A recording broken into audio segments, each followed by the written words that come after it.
Barry, we're almost getting ready to interview Cliff Ravenscraft. How do you feel it is right now, as opposed to when we actually interview him? Right now, how do you feel? There's no activity, no giggle, no nothing. Really? But you're psyched for Cliff, right? Yeah, oh yeah. All right. Well, this is the Podcast Engineering Show, session number 30, and this is going to be awesome. Let's do it! Go. Yes! Welcome back. Or if it's your first time, welcome to the Podcast Engineering Show. My name is Chris Curran. I am the founder of the Podcast Engineering School, which is going to launch very soon. Course is coming very soon. I produce podcasts for Forbes, Dun & Bradstreet, as well as select business authors and companies. Each week on this show, we talk shop. We really get into the audio engineering side of podcasting. We really get into it, into the weeds. And I have a background in audio engineering in the music business. And since I entered podcasting about 4 years ago, I've noticed a huge lack of audio skills with podcasters. And, sometimes it doesn't make any difference. Sometimes it ruins the sound of their show. So anyway, if you implement the best of what you learn here, it'll make a big difference in your podcasting and your podcast engineering. Because a lot of people who listen to the show actually are producing podcasts for other people and other companies, right, Barry? Yeah, oh yeah. That's right. And of course, I want to quickly mention one thing. There's going to be the podcasting course. That's what it's called, the podcasting course. It's in April of 2017. It's actually in Lexington, Kentucky, and it's the first course designed for podcasters in medical education. So anyone who's in medical education, if you want to do a podcast or produce podcasts or do anything around podcasting in medical education, I'm actually going to be there as one of the speakers. So it's April 21st and 22nd of 2017 in Lexington, Kentucky. That's near you, Cliff, right? It is. That's about an hour and 20 minutes. Really? Yeah. Oh. Are you going to have a sleepover at your house with all the podcasters? It's the first I've heard of that actual conference, so I don't know. There you go. All right. Well, this show is brought to you by the Podcast Engineering School. I'm creating courses to help anyone who wants to learn the more hardcore audio engineering side. I'm going to have courses up very soon, if not already. So check it out, podcastengineeringschool.com. And of course, you can listen and subscribe to this show everywhere. Today, we finally are going to be speaking to the last man who's on my Mount Rushmore of podcast experts. That's right. We've had Dave Jackson, podcast expert. We've had Daniel J. Lewis, podcast expert. We've had Ray Ortega very recently, actually. Right, Barry? Yeah, oh yeah. And now we have Cliff Ravenscraft. Cliff, I'm so happy to have you. You are the podcast answer man. Literally, when anyone asks me, if they ask me anything about podcasting, I send them to learnhowtopodcast.com. Right, Cliff? That brings them to your site. Yeah, oh yeah. Yeah, oh yeah. Learnhowtopodcast.com. I mean, I guess if you're listening to this show, you might be a little beyond that stage of learning how to podcast. But, Cliff, I mean, literally, you know how I got into podcasting, Cliff? I watched those 9 videos on that webpage. I'm so blown away. I'll never forget the hours of conversation I had with my mastermind group about that particular tutorial. I had been doing paid courses for so long, and the one thing I didn't have was the basics level for the hobbyists. And I'm like, you know what? I'm going to spend 40, maybe even 60 hours putting together a course that is for the beginner, the novice, the hobbyist. And I'm going to sell it for $50. Right. And my mastermind group says, Cliff, why don't you give it away for free? And I'm like, but you don't understand. This is the one thing I could sell that I just know for a fact it would blow people's mind that it's only available for, that it only cost them $50. They said, but I suggest you give it away for free. And they tried to convince me. And finally, they did convince me to give it away for free. And now today, I think I did that back in 2009, over 100,000 views on that tutorial series. Wow. That is tremendous. There's probably about somewhere between 50 to 150 brand new podcasts launched every single month from people who are watching that tutorial who have never had to pay me a single penny. And I actually am very excited about that. Yeah, I mean, in that sense, I really feel, because I got into podcasting in 2012 or end of 2011, something like that. And like, I just felt like when you looked at that time, when you looked for podcasting help or people to teach you how to podcast, you were like the man, and you still are the man, the podcast answer man. So it's amazing how you've helped so many people, and you've been such a big part of podcasting as a whole. It's really awesome. And by the way, Barry was viewing that webpage before you put up those 9 videos, and apparently you were telling people what they need to start a podcast. And Barry, you want to summarize what Cliff said on his previous version of that webpage? What are people going to need to start a podcast? You're going to need a couple of horses or a couple of mules. Okay, that's funny. That's Barry's answer whenever we ask him what someone needs to do something. I want to talk about your audio background, because I remember you, and I've even seen a picture of you sitting on your living room floor with a little tiny mixer and little mics and cables all over the place. Did you ever have any formal audio training, or what was your audio background? My audio background was just having a technical mind that understood inputs and outputs, and it goes back to being a kid, hooking up the Atari, to your UHF. You just know that this comes out of one device and goes into another. And then later having my dad, who had this amazing Dahlquest speaker system from when he was in college. I don't know if you've ever heard of Dahlquest before. I have, actually. So being an audio engineer, you would know Dahlquest is pretty big stuff, right? Yeah. So my dad had this Dahlquest speaker system, and he had this huge pile of audio tuners and turntables and all this other stuff, and it was all packed away. It's like in a closet somewhere. And I'm like, Dad, what is all this stuff? He goes, oh, that's my old stuff from college. And I said, can I pull this out, put it in my room, hook it up? Because if you can figure it out, and of course, there are wires tangled up and everything like that. And what I needed to do is I needed to learn how to route audio input into one area, and how to actually select different things so that it would send audio to this area. And, so just figuring those little things out on my own, trial and error, lots of error. Yeah. But finally getting an end result. It's like, oh, wow. Now I'm able to send that audio out to the speaker system. And it sounded incredible. And so I always had a love for sound. I've always had a love for technology. And that carried me into my computer days as well. My mom bought my dad a Commodore VIC-20. That was the first computer that ever showed up in our home. Wow.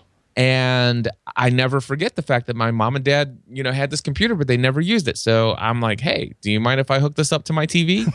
And I hooked it up to my TV. I didn't know what the heck I was doing. It had a cassette player.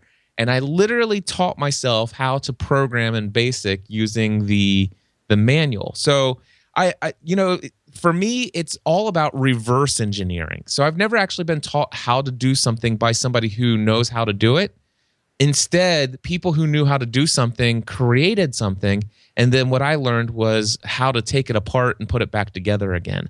And so that's my training. My formal training is lots of trial and error from the time I was a kid. Yeah, which is great, because that's how you learn the routing. You get it straight in your own mind, how the audio flows, where it comes out, goes in, everything. I mean, that's just total practical knowledge right there. And like you said, because of all that, someone could throw you any device and say, here, hook this up, and you'd figure it out, because that's what you do. You learn how to figure stuff out, right?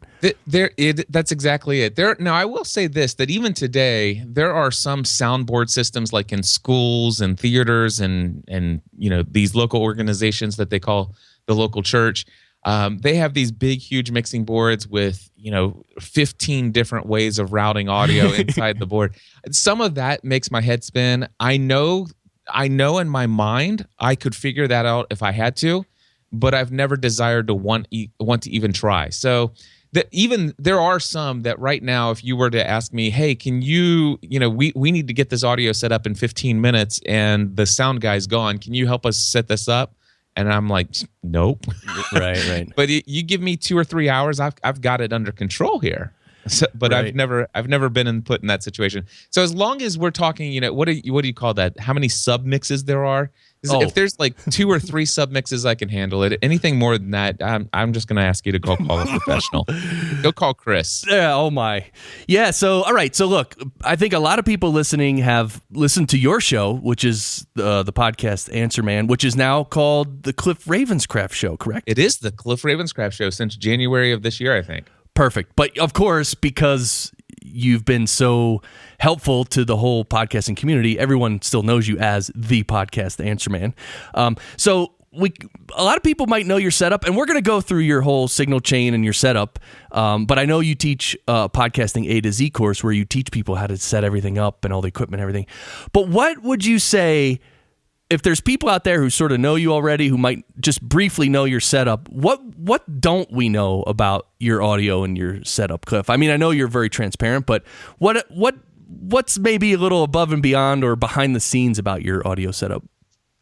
I don't know that there's anything that those who follow me closely don't already know, because I am very transparent. I don't hide anything. I'm very open. I love to share, as you probably know. But what I'm happy to do is tell you anything you want to know about the audio chain that I currently have. So, okay, where do you want me to begin? Yeah. So what we do is we start with the speed round. Sometimes I call it the lightning round because I forget what I call it, but it's a speed round. So the question is, take us through your equipment and your workflow briefly. Like, give us like a 45-second quick overview, and then after you give us the quick overview, then we're going to pick through it. Okay, so the 45-second version is I'm speaking into a Heil PR40 broadcast dynamic microphone, going into a Mackie 1402 VLZ4 mixer, which had been upgraded. Nice. And then I go, basically that goes through an MDX 4600 compressor limiter gate. It goes out of the mixer back in, and then of course I send the audio out to my Roland digital audio recorder, the Roland RO5. And for the connection here to talk via Skype, I have a mix minus between my computer and the mixer, and it's all analog. Nice. Right, and you don't record on a computer at all. You record straight to the RO5. The only time I ever record into the computer is when I'm doing a screencast recording, or if I'm doing something where I'm recording like the video versions of a webinar or a group coaching call for podcasting A to Z. There's this program called ScreenFlow, and I do record into the computer for that, but I always have the Roland RO5 capturing the audio there as well. And it's been a good thing because there have been several times where the audio was totally trashed. The video was fine from ScreenFlow, but for whatever reason, the audio was a garbly mess, and I was able to pull my Roland recording off and slap it over top of it. Nice.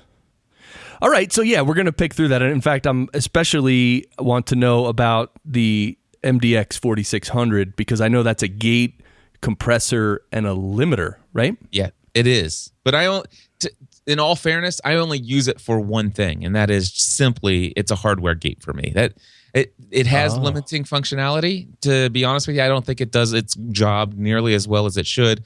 I should be able to scream really loud and keep it from peaking, but no matter what settings I've ever tried on it, I can yell really loud and I can still get my audio to peak. Now, with that being said, if I take the gate out and I yell it's doing a little bit of limiting for me, but it's not fully limiting. And then as far as compression, it's doing a little bit of compression, but to be honest with you, I don't even fully understand compression. You're an audio engineer. I'm not. All I know is I took this thing out of its box and I finally got around to getting into the manual just so I can find out what each of these knobs and buttons do. Right. And all I did was put my headphones on and talked into this microphone until finally I got a sound that I like. And if I unplug the MDX 4600, I can tell that there is a very distinct difference between what my voice sounds like with and without the compression. So I'm like, that sounds good. But the only thing I really care about, even if there was no compression, because I'm going to do compression in software afterwards, and I'm sure you're going to get to that. But the only thing I really care about is the gate. The gate is why I have the MDX 4600. Yeah, that's right. You can do pretty much everything in post, and you could probably even gate in post as well. You can, but I like to actually monitor with the gate. Like when I'm recording, I want to.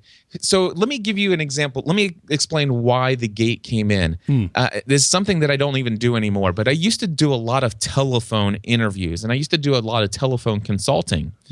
And I brought in a JK Audio broadcast host. Yes. Now this is a telephone hybrid system. So what would happen is you bring this telephone device and it hook up to your landline telephone system, and you'd bring the audio into your mixer.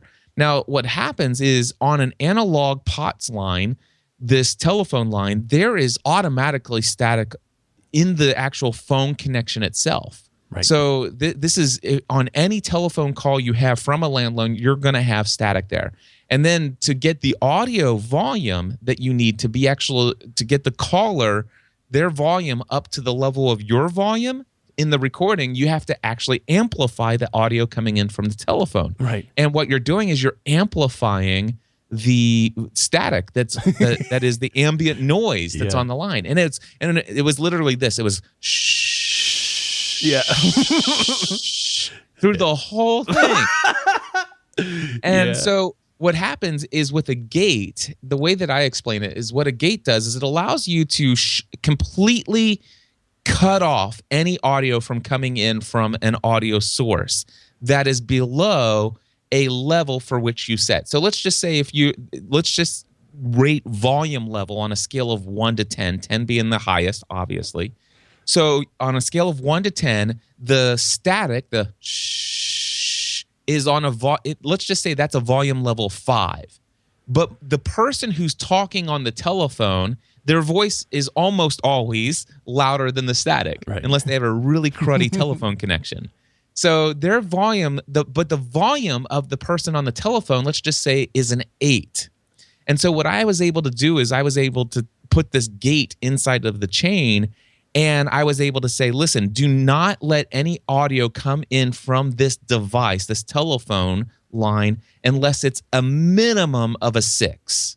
And so that static was a 5, and so that didn't come through. And when the person's volume of their voice was louder than the 6, which it was normally 8, then it would open up the gate, let their voice come in, and it would shut the gate right behind them. Right.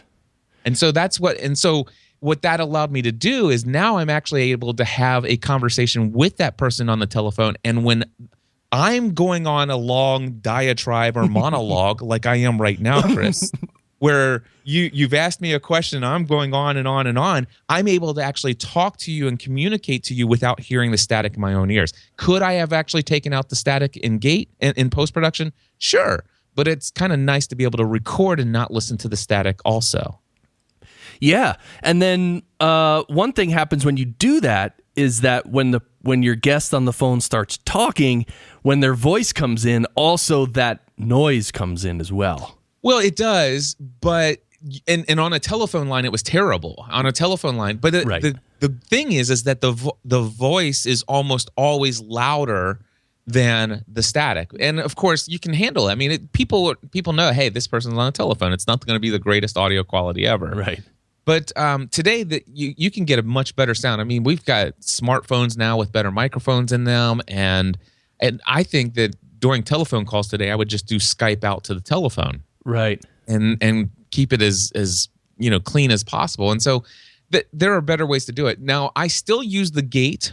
I don't use the telephone line anymore. As a matter of fact, the JK Audio, it's been sitting in a box for the last 3.5 years. I've never pulled it out, even when we moved into this new studio that I'm in today. The JK Audio just doesn't matter. What am I talking about? I do not even have a telephone, a landline in this house. Oh, wow. So there isn't one.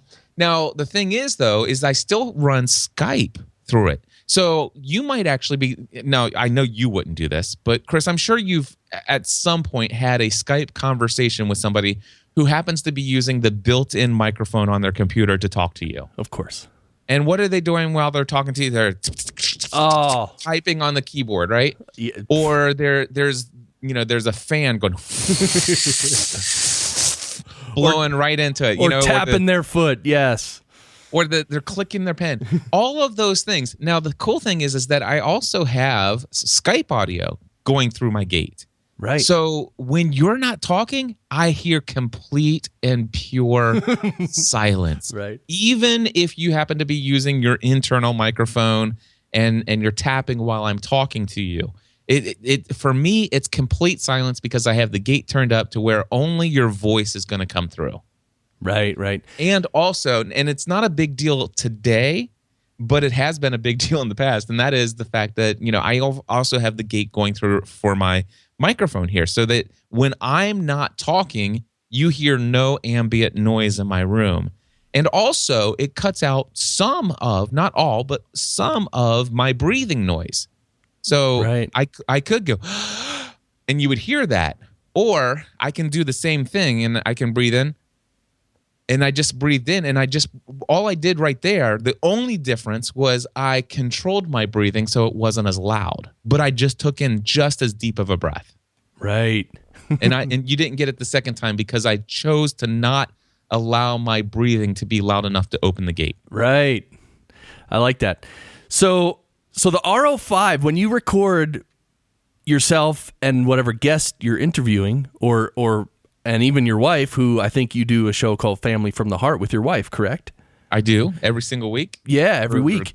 So when you guys record that, you're recording everything, including the music, down to stereo on your Roland RO5. Right? I do. There have been a couple times when I've been thinking about, panning my voice to the left, my mic to the left, and panning hers to the right. But why? I mean, from an audio standpoint, actually, that's what I do, but I do it in post. So because I record everything multi-track, because I'm a nutcase.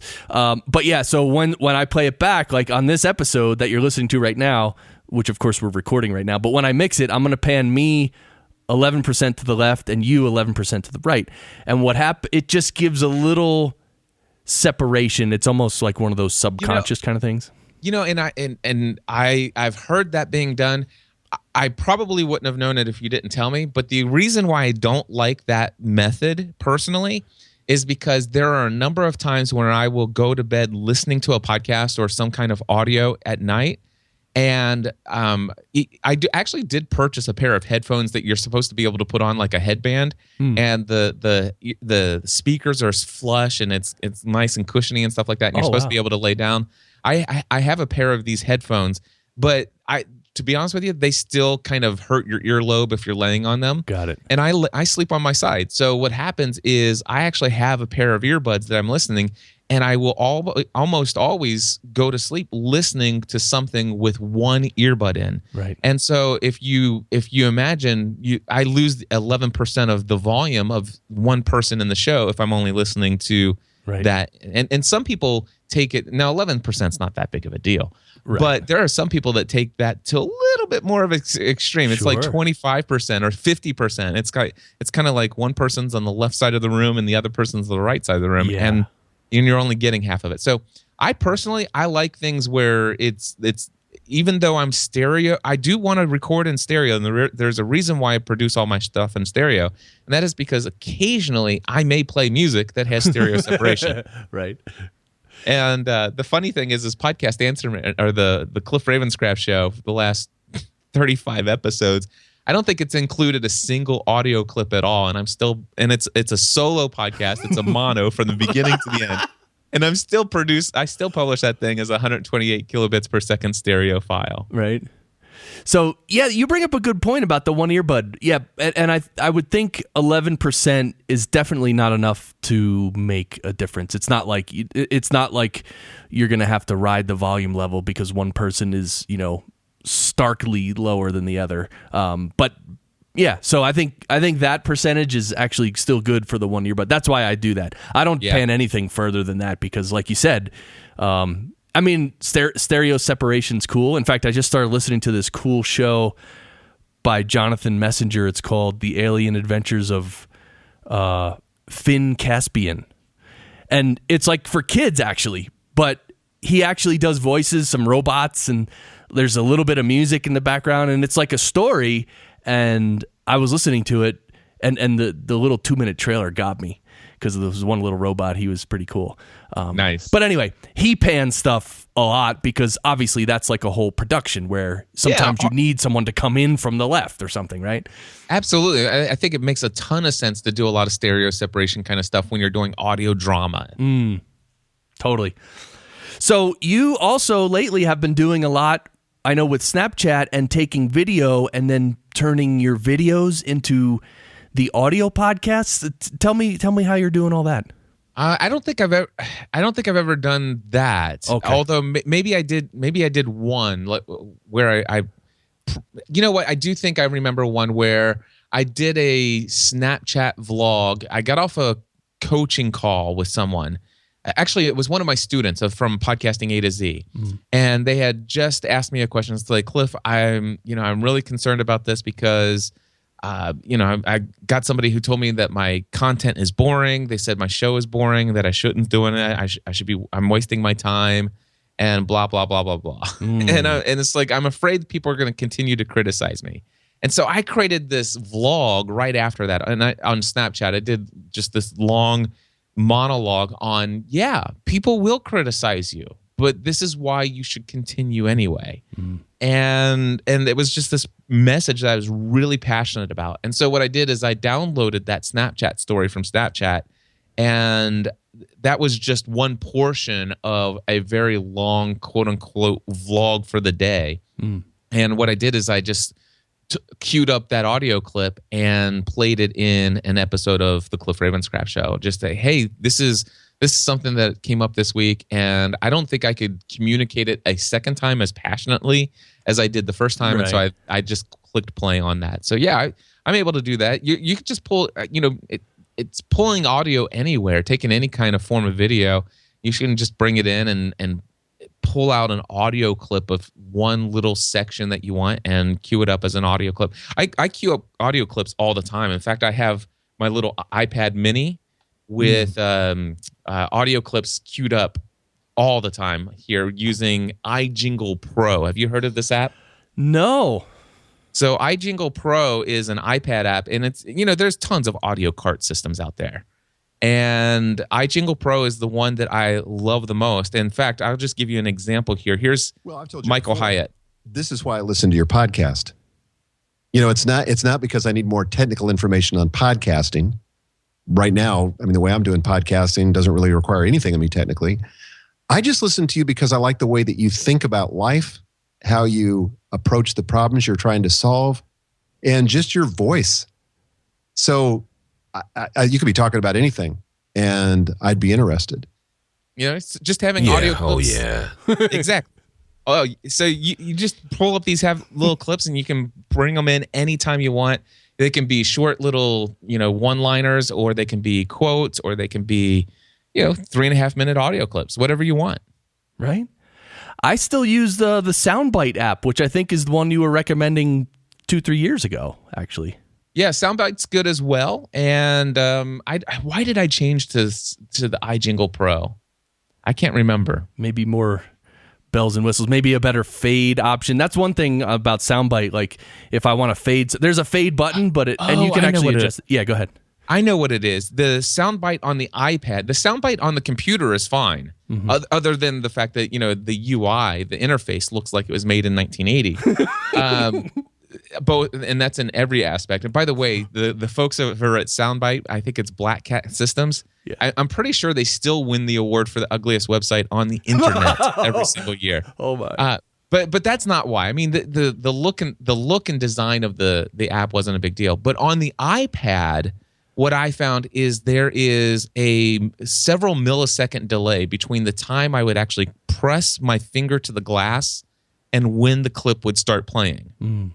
And even though it was less than a second, the fact is that it didn't start immediately when I clicked the button.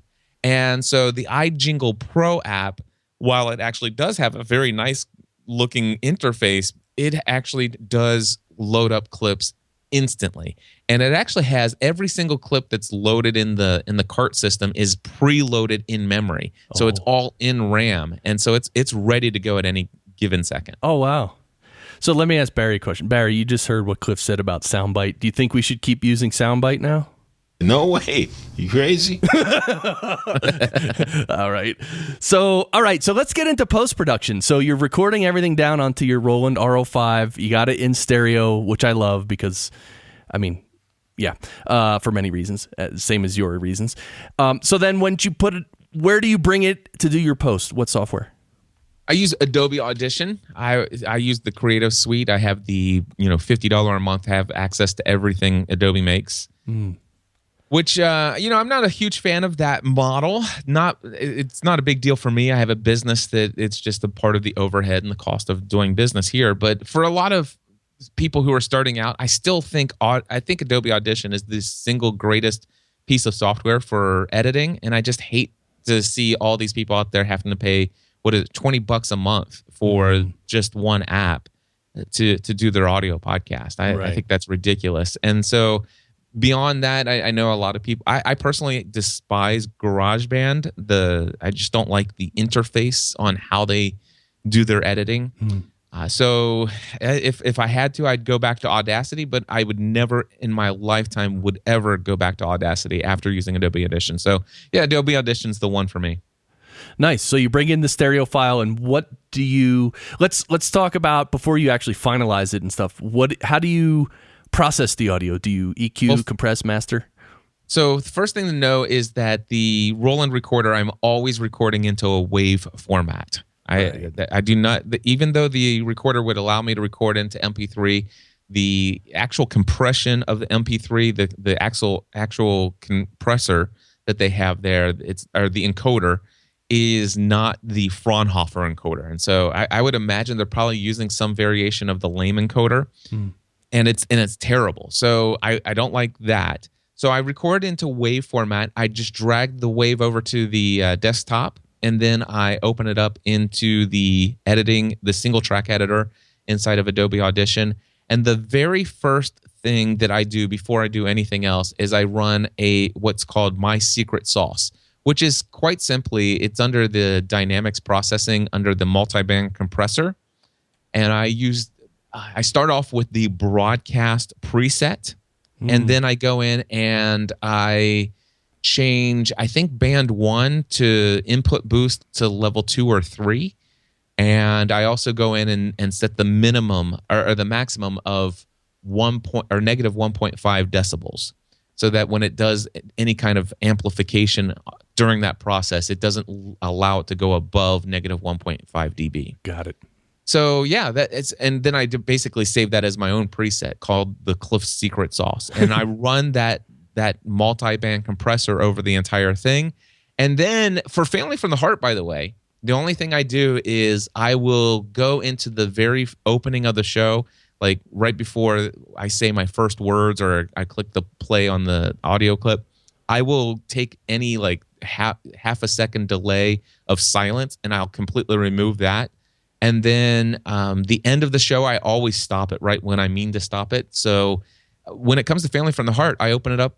I open up the WAV file, run the multi-band compressor, chop off any silence that may be in the opening of the show, and then I export it as an MP3 file at 128 kilobits per second stereo. And that Family from the Heart, literally, we hit record, I hit stop, open the file, export it as MP3 file, tag it, upload it, publish it. That's all Family from the Heart gets. That's great. And is there music on that one or no? There is. Okay. Yeah, and that's brought in while we're doing the show. Right. That's one thing I actually liked a lot when I first discovered you for whatever years ago, and you were talking about how when you do the show, do it as if it's live, play your music, your clips, your everything, and that's why the gating while recording comes in, because if you are doing it live, you're not going to be able to process that one track later. So I like that. And you know what I found with that? This is sort of like a little tangent, but the energy of a show is better when people know that, hey, we're doing it like it's live, man. Here we go. Let's go. And there's not this like drag of energy. It's like, oh, we can edit that later. Oh, let's edit this part out later. And then it's like, I mean, if anyone who's done any editing knows that if you do that way, you'll be editing for 9 hours and you'll never do that again. Well, the fun thing is that with the Cliff Ravenscraft show, I've always done this thing. I call it live to drive. And so Family from the Heart today is still live to drive. Stephanie today has just as many ums in her speech as she did the day we started, because she's never had to edit. But here's the thing. It doesn't matter. The people who listen to that show, they love Stephanie for who she is. They don't need me to edit her. And so you get Stephanie talking just the way you would have heard her if you were here live watching us record it. Now, with the Cliff Ravenscraft show, which was formerly known as Podcast Answer Man, this podcast, I used to also do live to drive. Now, granted, I don't have nearly as money. There you go. Nearly as many ums in my speech today as I did then. Now, that being said, I'm sure if you go back and listen to this episode, there's still quite a few in there. They're just not necessarily as often or frequent as they were before. Right. But with that being said, I was starting to get to the place where there were times when I would do the show and I would want to make a point and I would give an example. And then afterwards, I'd get so excited about the point that I'm making that I'll give a second example and the third example. And then I'm ready for the second top of the show and it's 32 minutes into the episode. And I'm like, wait a sec, I only meant for that to be about a 7-minute section of the show. Right. And so there are many times today where I will finish recording an episode of the Cliff Ravenscraft show, and I'm looking down at the recorder at the end of it, and it's like an hour and 10 minutes. Oh. But when I actually publish the show, it's 37 minutes long. And the reason why is because I go in and I edit that show and make it tight. And the reason why is because I want that show to be the professional representation of my message. So I do go in, and if I actually have some ums and I can edit them out where you're not going to hear it, there are many times when I'll be excited about something and I'll say something like, like that. Yeah. All of that stuff that I just did right there intentionally, that stuff comes out sometimes when I'm talking with passion, and I'll clear up all of that stuff. And it will sound in an episode of the Cliff Ravenscraft show as like, wow, this guy chooses every word with great care and consideration. It's just amazing. But the reality is that I recorded for an hour and 10 minutes and I edited for 2 hours. Right. But the show is that worth it for me. Wow. And the biggest part of that is not fixing the mistakes.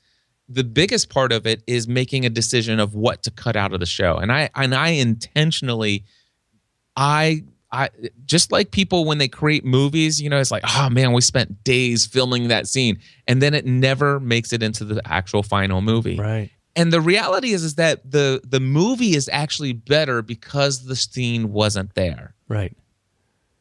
Yeah, because of flow and pacing and all that. When do you make those decisions?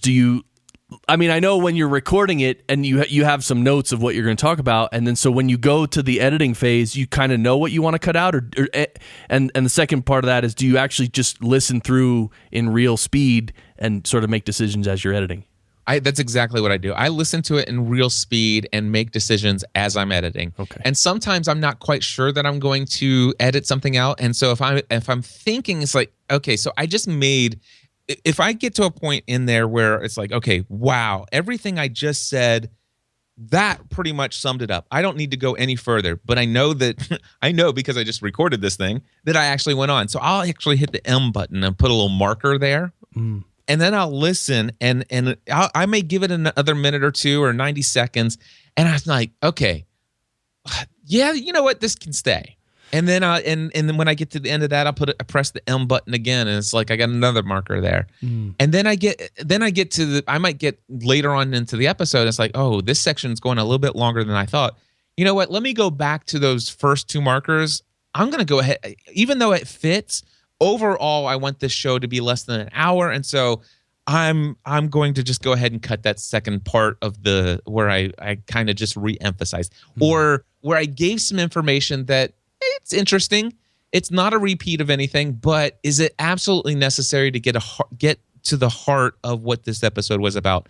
And for me, Chris, what I do is with the Cliff Ravenscraft show, I'll often talk about 2 or 3 different topics in an episode. Right. And for me, the really big important topics they're usually the second or the third topic of the show. And I ended up talking really probably for 13 or 14 minutes about the first thing to open up the show. And that was really meant to be just like a little icebreaker, if you will. Right. And it's like, you know what? I can actually cut that 13 minutes down to 6 minutes if I just cut out all those other things. Sure, it's information that some people are going to be interested in, but it doesn't get to the heart of the message of this episode. And so I want to cut out as much as I can to make this flow nicely, but I want to make sure that if people are going to give me 10 minutes or less to figure out whether or not they're going to stick for the whole hour of the show, I want to cut out any of the barriers along the way. Right. Hey, does it ever happen to you where you're cutting out? Well, I'm sure it does. It happens to me. I'll be cutting out something, maybe even just an or something like that. And when you cut it out, if the sentence before flows into the next sentence and it's too short, there's not enough space in between. It's like you end a sentence and then it's on to the next sentence and it just sounds totally awkward. You spot all those and you fix them while you're doing it, right? Yeah, what I've done there is I don't highlight the and then hit the delete. I highlight the and actually completely silence that section of audio. Oh, I see. So I don't just delete basically what I do is I leave the entire space that it took to say the in there, and I just silence that part of the audio track. Now, again, my audio is gated. So when I don't talk, my audio is completely silent. Right. And so this doesn't actually sound any different. I basically make the completely silent. So if the was 0.3 of a second, well, now it's 0.3 of a second of silence. Right. And so I don't necessarily always delete that portion of audio. And when you do that, do you ever listen back and say, "Ooh, now the space is too long"? Because I always listen back, and if the space is too long, I might actually I will typically delete what is half the duration of what it took to say the or whatever the case, until it sounds natural. I'll do it until it sounds natural. Right. Yeah, that's definitely a big part of the editing and the flow. And you being the host and the editor, you kind of know what you're going for and you know your flow. Yeah, that's the one thing people ask me, Cliff, why don't you hire somebody else to edit your show for you? And I'm like, there's nobody else that knows what's important to me to communicate to my audience. Right. And that is not something that I want to delegate to someone else. There are some other shows I could certainly see doing that too. But when it comes to the Cliff Ravenscraft show, that I want full creative control over that. I'll give you an example. I just did an interview with an individual, and this person was being very transparent, very open, and this person was being so transparent that some of it actually made me feel a little uneasy about the fact that they were sharing it, and they were sharing about someone else. You know, this wasn't their own story that they were being transparent, but they were being transparent about their story and how it overlapped with somebody else's story. And I'm like, I felt kind of weird about that person sharing somebody else's, dirty laundry. Yeah. You know what I'm saying? Yeah. And so that's something I knew when I was hearing it as it was being recorded. I'm like, yep, this section's getting edited out. Right. This one's not going to be that. And there's just no way that somebody else can have that, the heart of knowing what is right for my message, what is right for my brand, what is right to be communicated. And that, I mean, if you listen to that interview, you'll never know that anything was ever cut out. That person probably wouldn't even recognize if they went back and listened to it that it was cut out. But boy, if it was left in, I know it would cause some potential issues. And I certainly wouldn't want, somebody coming to me. It's like, hey, I heard that so-and-so said this on your show about mine. I demand you take that down. Like, yeah. No. But a virtual assistant or an audio editor, I know a ton of people, Chris, who are expert audio engineers. I mean, they're better at it than I could ever dream of being, but they can't make those kind of decisions for me. And so that's why I retain this portion of this level of control over my audio production. And, you know, some people would say, oh, if it's a little edgy or controversial, leave it in. That'll be, you know, if there's any buzz from it, that'll be good. But you know what? I know, Cliff, you're not that kind of guy. And neither am I, actually. But this wasn't edgy or controversial. This was quite honestly, this was something where it was more of an integrity issue. I would not feel comfortable with, you know, I wouldn't want somebody who worked with me to go and tell stories about how when we didn't work well together. Oh, right. You know, and to share some conversations and some, you know, some privy. It's like, no, this is not right. You know, quote unquote wow, you want to know the real dirt behind such and such? Listen to that's not, you're right. That's not me. It's not my message. It's not my brand. That was not the intention of the episode. The whole purpose of the episode was completely different from that. And so it didn't fit the message, and it certainly didn't feel right to be in the episode. And of course I did. And that's the cool thing about editing. This is one of the reasons why I love recording podcast as pre-recorded instead of broadcasting them live, because you know what, I can allow my guest to share openly like that, and I'm sure this person felt like this was no big deal for them to share. It kind of felt good for them. It maybe even was cathartic. But I preferred that section of the conversation to be between the two of us. You know, this person got it off their chest, and you know, hey, that's great. And I edited it out. Right. It just didn't fit. It didn't fit the narrative. It didn't add anything of value, and if anything, it might tarnish some people's opinion of another human being that wasn't there to defend themselves. So, yeah. Anyone in your whole history of podcasting, has a guest ever come back and said, "Hey, you cut out that part. Why'd you cut it out?" No. Yeah. In fact, it's very rare that I do what I just told you about, and in those cases, you know, it just is what it is. Right, you know, right. Yeah, but yeah, I don't typically delete entire sections of an interview. Right. I don't typically do a lot of interviews, but when I do them, I exercise creative control over what the messaging is of the podcast. So yeah, nice. I've never had anybody complain. So we're coming near the end here. Do you have any shout outs of any guys or gals in the podcasting space who are maybe more technical and more experts? Like I have my Mount Rushmore of sorts, and it thinks I can only have 4 heads on there. But who do you like? Who are your friends in the space? Well, I mean, all the people you mentioned are friends of mine. I'm friends with Dave Jackson. I'm friends with Daniel Lewis and Ray Ortega and all those guys. I don't necessarily focus on the podcast production side of things. You got to realize the shows that, like the ones that you're producing, like Daniel Lewis and Dave Jackson and these guys, I was listening to those kinds of shows back in 2005, 2006. I was really excited about learning all about audio production and stuff like that.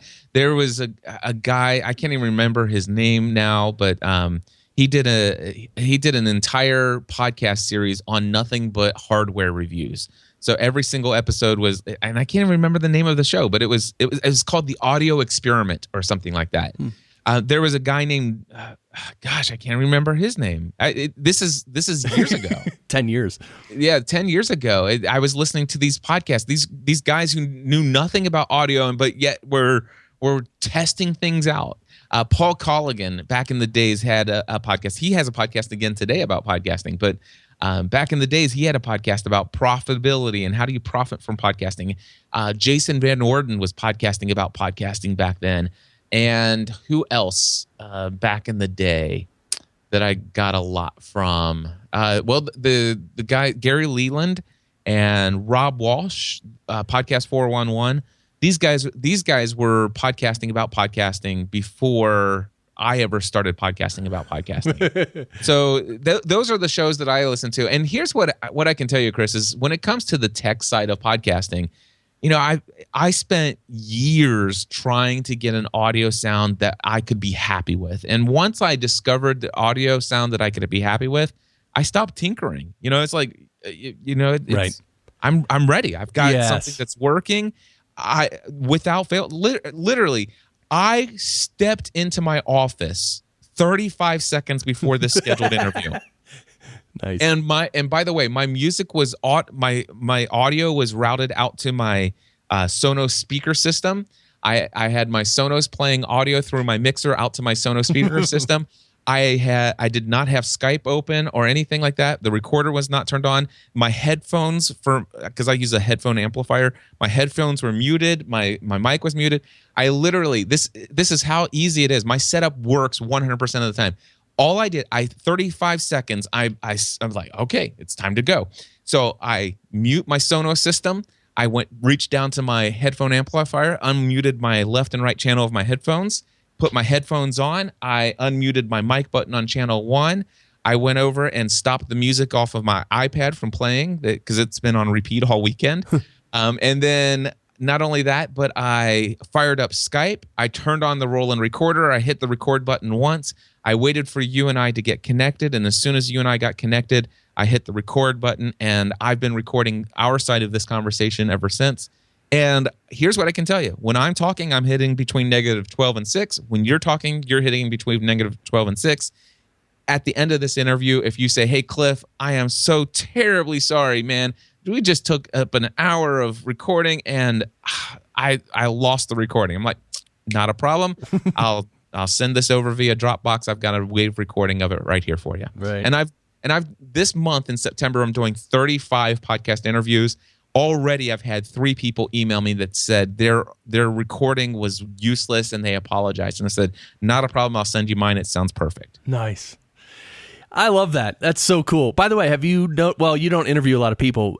I've noticed a big trend in the last year that a lot of people, especially guests on podcasts, are just plugging in their earbuds. And you have to go through this whole thing with them and tell them that, look, the microphone's on the wire. It can't flap around. It can't rub against your shirt and, everything. Have you noticed that at all?